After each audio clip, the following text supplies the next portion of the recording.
Recently, in October, I got certified to do macro coaching. The reason I started with this is because I've been being coached in how to eat with macros for over a year. And my nutrition coach was like, you're so into this, you always ask me so many questions, you're a CrossFit coach, why don't you get certified and help the members at your gym? So that's really what inspired me to do it.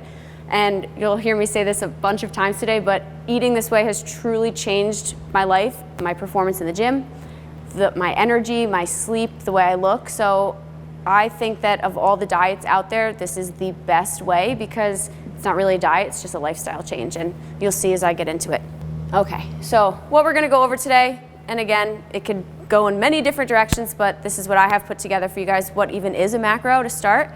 The importance of protein, pre and post-workout nutrition, hydration. I'm gonna talk a little bit about alcohol and how I can help you as a coach, and then questions and answers.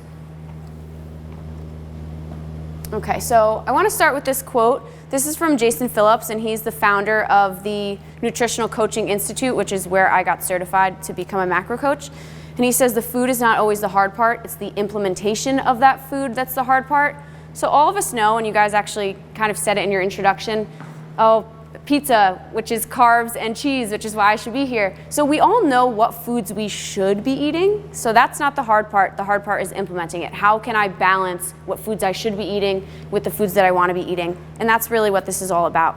So the 3 macronutrients, and that's why we call it macro counting.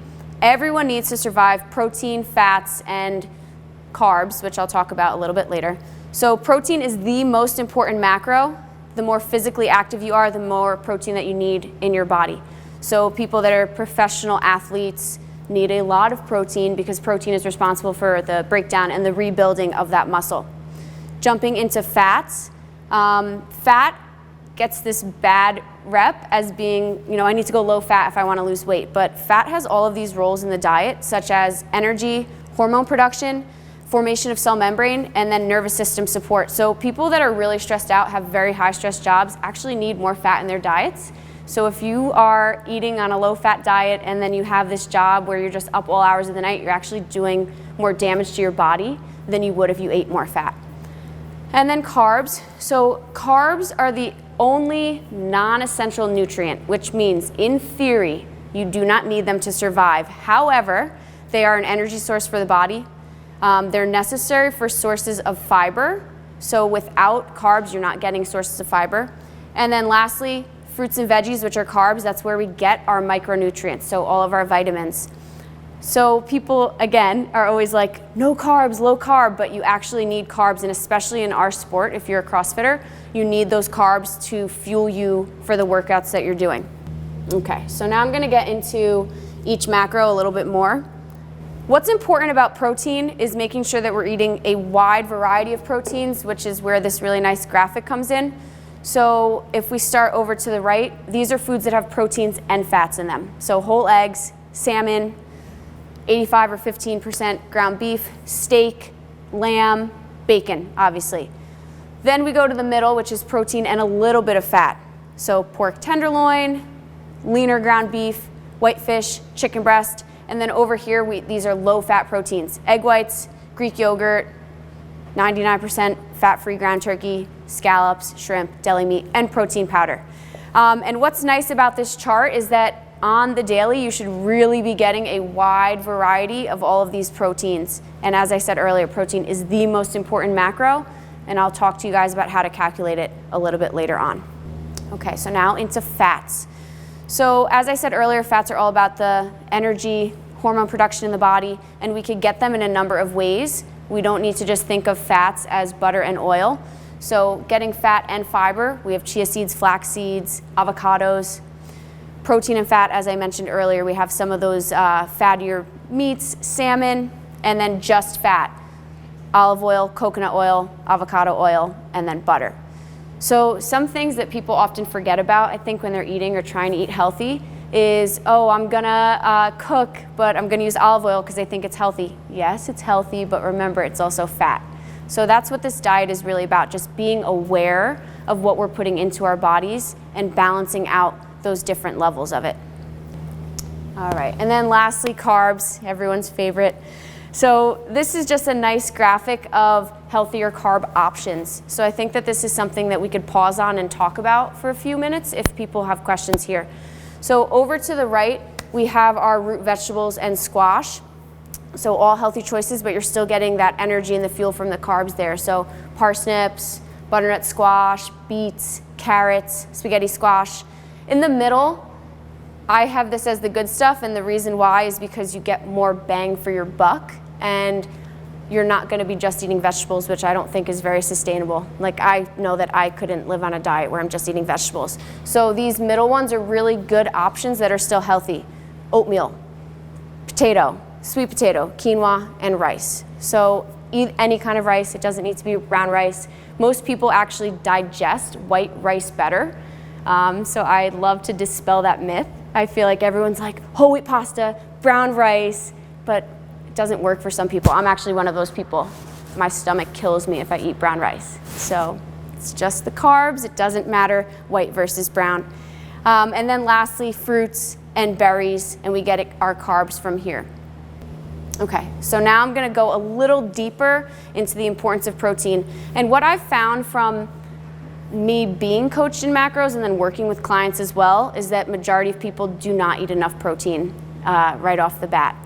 So as I said earlier, it's a major factor in maintaining or adding lean body mass. So if we think about the idea of losing weight, we don't necessarily want to just lose numbers, we want to lose body fat. And the way to do that is to get more muscle in your body. So eating more protein builds more muscle, you're gonna have less body fat. So when doing this type of diet, this lifestyle, the scale might not necessarily go down, but aesthetically, you're gonna see different changes in your body. So right now, I weigh about 132 to 137. But in that range, I have seen my body change from having just a regular stomach to now seeing definition. So even though the weight changes, the weight stays the same, excuse me, my body is changing, okay? So that's a big thing that I have to tell clients, that you might not see a huge drop in numbers on the scale, but you will notice differences in your body. The other thing about protein is that it has the highest thermic effect of food. So I'm gonna get a little sciencey here, but basically this just means it takes more calories to burn it. So protein is the highest at 30%, carbs are at 10%, and fats are at 5%. So that's why fats, obviously they're fat.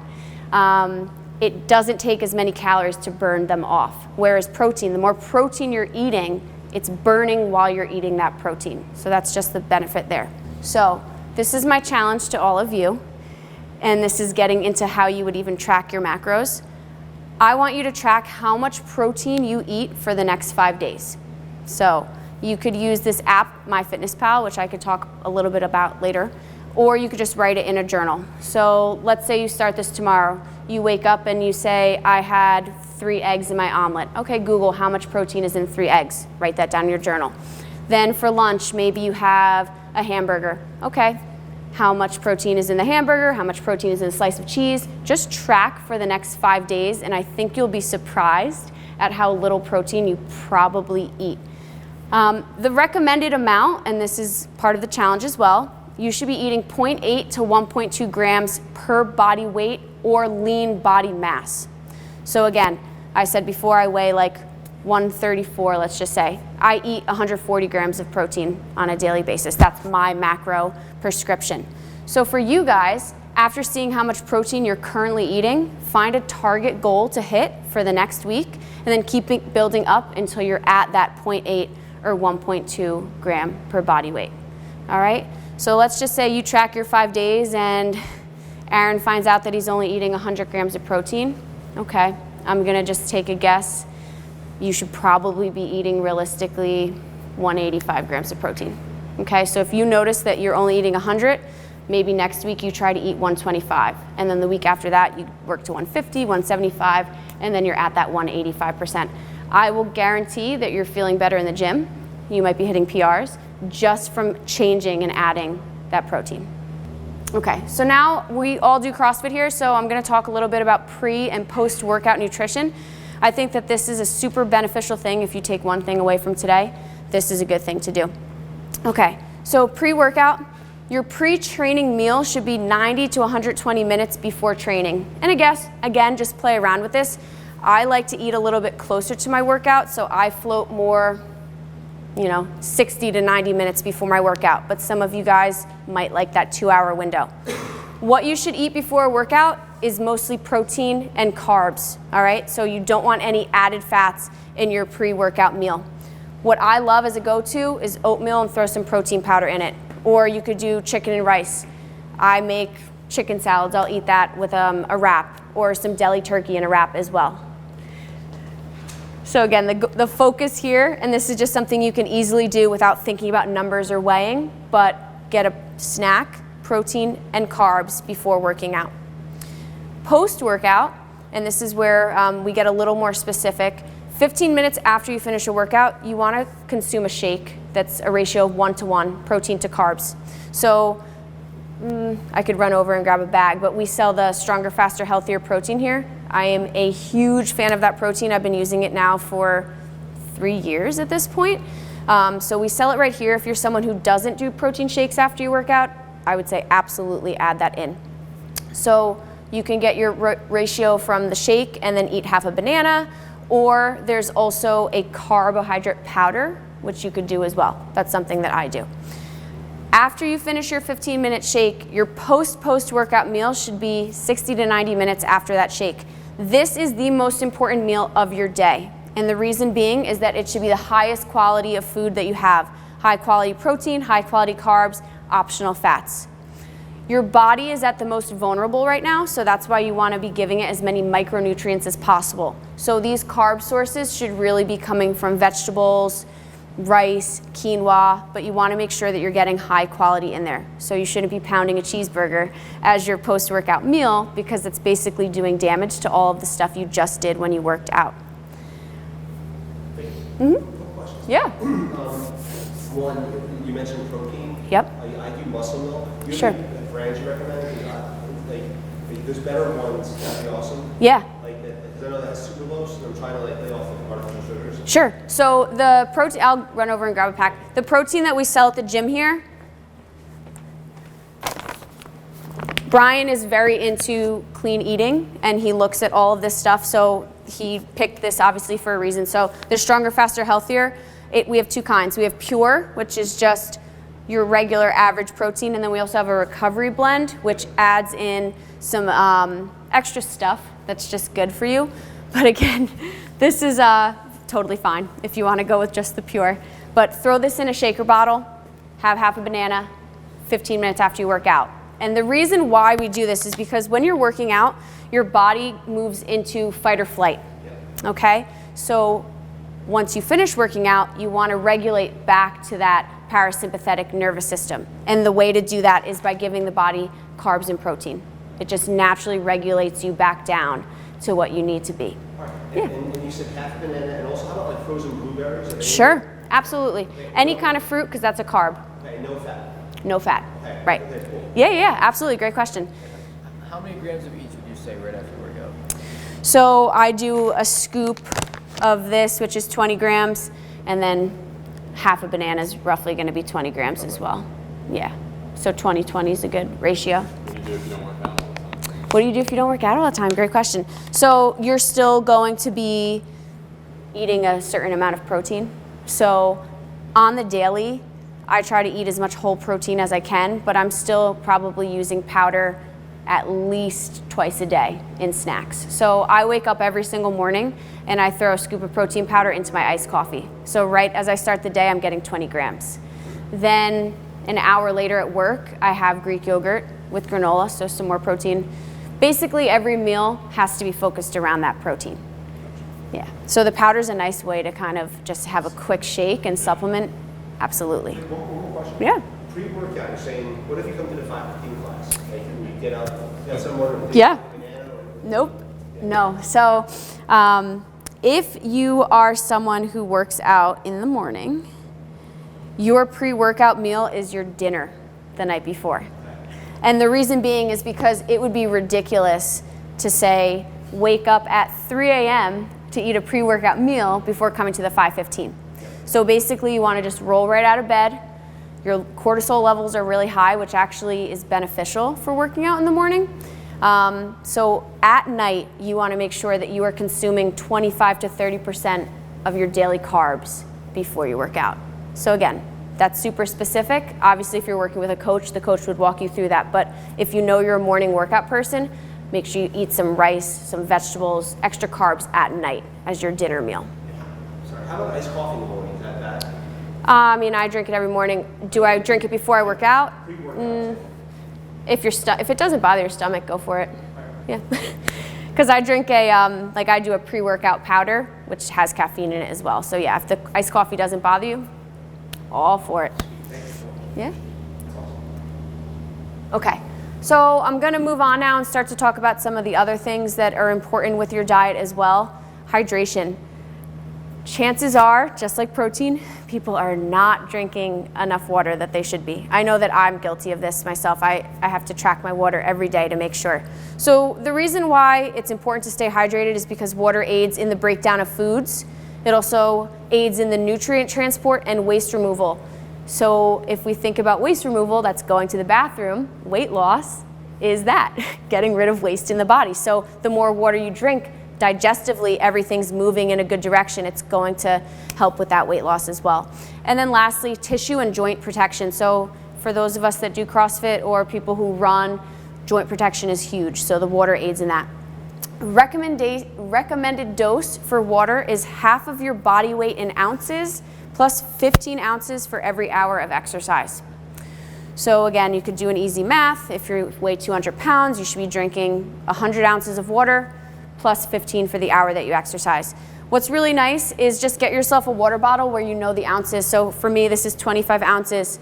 So I try to drink at least 3 or 4 of these a day. And I just know, I make a little check mark somewhere in my phone or my notebook how many I've done. And one thing I will note, because this is interesting, but it really should be straight water. So seltzer shouldn't count into that. Why is that? Because the carbonation, it just, yeah. I know, that one trips people up a lot. But it really should just be straight water. And then you can have that stuff extra. It's just, it causes bloating. So if you're someone who's trying to be aesthetically leaner, it's going to contribute to that. Yeah. Okay, so I'm going to move on to alcohol now. Everyone's least favorite slides. Sorry guys, but just dropping some knowledge. Okay, so reasons why alcohol sabotages your weight loss / your gains in the gym. So the first one is that when you're drinking alcohol, the body stops its normal metabolism procedures. So what that means is alcohol is a toxin, and the body recognizes that as a toxin. So it's going to stop everything and process the alcohol first. And what that unfortunately does is sends everything else straight to fat storage. Okay? So if you are out and you're having 5 drinks and you're also eating a cheeseburger and fries, obviously most of that's fat anyway, but the carbs that would have been processed as carbs and energy are being stored as fat. Same thing for vegetables. You could be out drinking and you could eat a whole plate of broccoli. It's still going to send that to fat storage, which is unfortunate. What you're saying is don't eat while you're drinking. Pretty much. Yeah, absolutely. I have a slide on here that talks about how you can work around it a little bit. But yeah, try not to eat, which is a problem because as I get to the third thing, the appetite goes into that. Also, alcohol just adds unnecessary calories. So alcohol is not an essential nutrient, but it still counts for 7 calories per gram. So the other macros, carbs and proteins are 4 calories per gram and fat is 9 calories per gram. So 7's somewhere in the middle for the alcohol. And lastly, alcohol obviously lowers your inhibitions, especially the drunker you get, and it's also an appetite stimulant. So that's why we love drunk eating, which is unfortunate. Okay, so I'm going to do some math here. These are just average calories of beer, wine, and vodka. So I know that if I'm going out for a night of drinking, I'm probably going to be sitting in between that 3 and 6 number. So if we just look at the calories alone, so 3 beers, you have 459 calories, 6 beers, and then 9 beers, we're going into that 1,000 mark. So how to figure this out if you are tracking macros and how you would want to fit it in. You take the calories of the drink and divide it by 9 for fats or 4 for carbs. And the reason we do that is because there is no, like I said, alcohol is not a macro. So you have to pick one. You have to pick carbs or you have to pick fat. So if I'm going to divide 3 beers by 9, that's 51 grams of fat. I eat right now 55 grams of fat a day. So if I'm having 3 beers, that leaves me with 4 grams of fat for the entire rest of my day. So it's kind of tricky. And then if I wanted to track it as carbs, 3 beers for carbs is 114 grams. Right now I'm eating 185 grams of carbs. So again, that's basically my whole day just in 3 beers. So the way I like to tell clients to think about alcohol is like a budget. If you are just doing the macro thing for a healthy lifestyle and you don't necessarily care about your physique so much, okay, maybe you can budget in a couple beers here and there. But if you're someone who really is trying to lose weight, maybe you have a wedding, maybe you are going on vacation, it's better to really cut that alcohol and save your budget, save your money for other things like food, okay? If you are gonna drink, these are some ways to macro and get your drink on. Okay, so if you know you are just going out and you're gonna get really drunk, here are some tips. Avoid mixers with calories, so juices, tonic water, sour mix. This isn't new, but obviously they all add calories. So safe drink, a vodka seltzer, a beer, a wine, something that doesn't have anything extra with it. Stay hydrated during the day. As you guys have always heard, alcohol dehydrates you as well, so it's better to stay hydrated.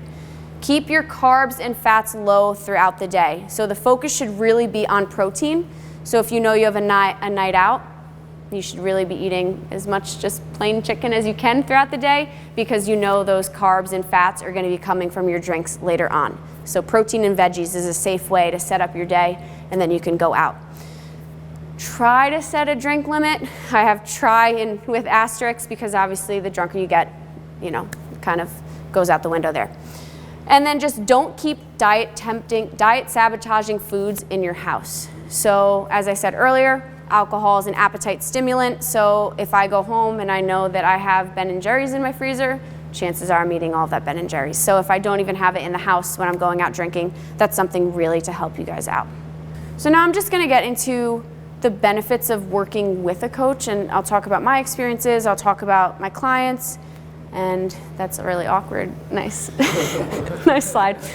Oh well. Okay, so first and foremost, this type of eating, it allows you to have a better relationship with food. So I'm sure we've all been there. We have foods in our mind that we think we can't eat because we've been told we can't eat it. And I did paleo for about a year when I first joined CrossFit. And I'm Italian. I love bread, I love pasta, I love cheese. So doing paleo and being told I can't eat any of those things was really hard on me. And then when I would have a family event and want to eat that, I felt very guilty. So the really nice thing about macros is you're developing that better relationship because there are no bad foods. You can eat what you want as long as it's in moderation. And I think that's really helpful for a lot of people.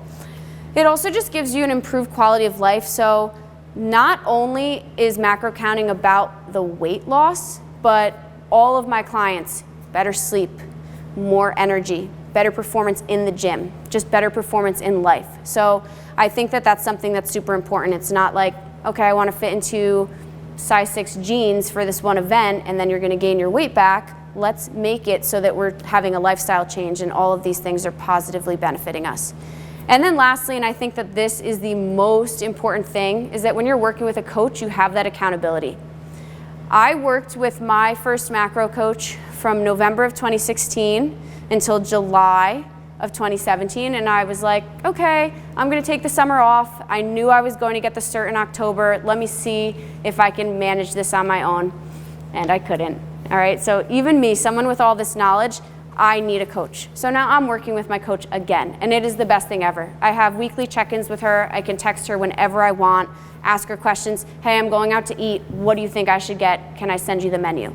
So just having that accountability and knowing, oh God, if I screw up, I have to say to her that I screwed up. It's just nice. It's a nice little tap on the shoulder, and the support is really great. So that's that. I think okay, so my next slide is a testimonial. She doesn't go here, she's one of my friends. Again, her face is blanked out, but it's fine. The only reason is because you're gonna see that she's in a bra and underwear in some of these pictures. But obviously you could see on the far left, all the way to the right, just some of these progress pictures that we have here. And I'll read that her testimonial. Working with Vicki has been awesome. It's been a slow and steady process, which is great because I eased into it, never feeling deprived, and have been progressively reaching my nutrition goals since October. One of my goals was to fit in size 10 jeans, and I reached that goal within the first 2 months. I'm so happy with my progress and feel great. I have more energy, I'm sleeping better, working out harder, and seeing visible results in the mirror, which is super motivating to me. It's a flexible way of eating, and I never feel like I'm restricted. My progress photos speak for themselves. Okay? So, you know, this one was very early on, and then as you could see, this over here was really only a 5-week difference, and you could just see how much more slim her stomach is in those 5 weeks. And like it says here, one of her first initial goals was to fit in those size 10 jeans, and she did that within a few months. So it's not crash dieting at all. I would never ever recommend that. It's a process. I've been working with her now for over 6 months, and we're still working towards our goals, but like she said, it's very flexible. She can still go on vacation and have a week of just eating whatever she wants, and then we get back to it, and it's not going to sabotage her process. So that's really the nice thing about this, is just developing those habits where you can go off the rails a bit and then get focused again. All right, so that's pretty much it. And now we can just do some question and answers. I could talk a little bit more about what it would be like if I were to be your coach, if you have those kinds of questions. But again, I just kind of want to open it up to you. Is there anything else that you'd like me to talk about? Anything else you guys want to know?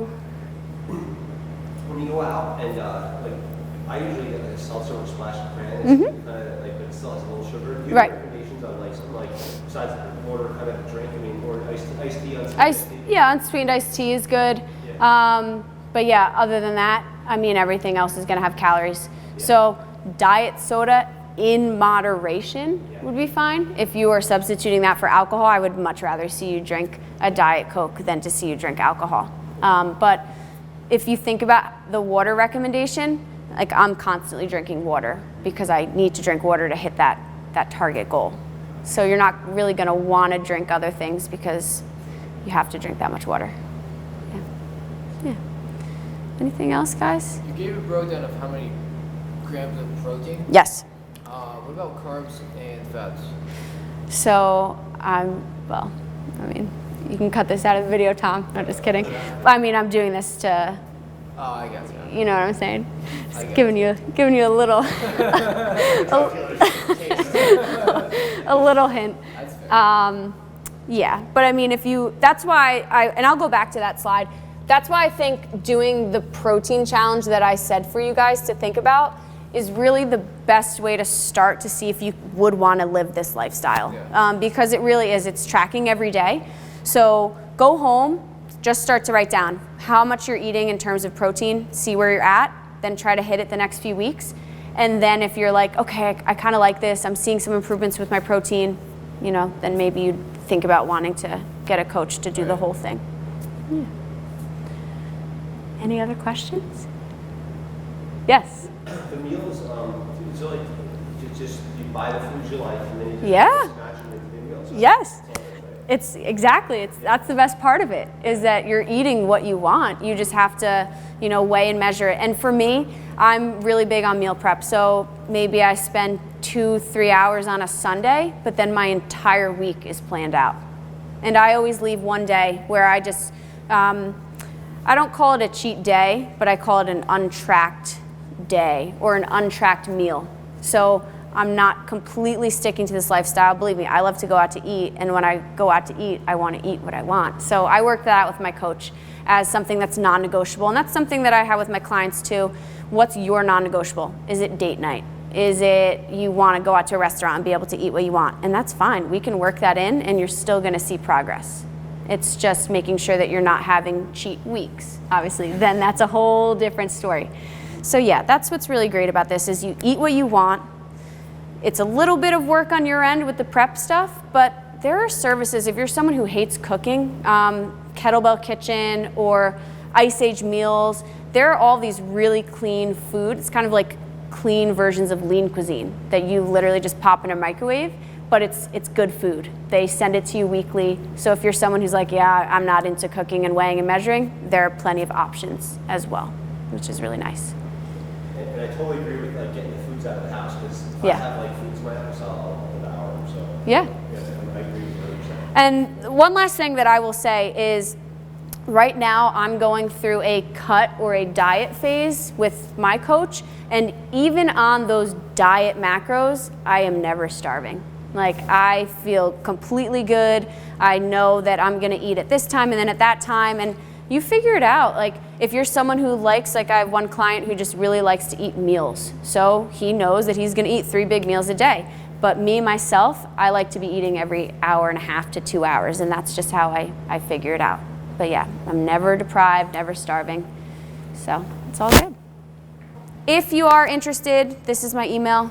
Feel free to reach out. I also just created a new Instagram that's more focused on nutrition stuff, and I'm going to be pumping out resources on that. So if you guys want to, hit me up on both those things. If you have any questions, I'm always there for you guys. And any question, I would love to answer it.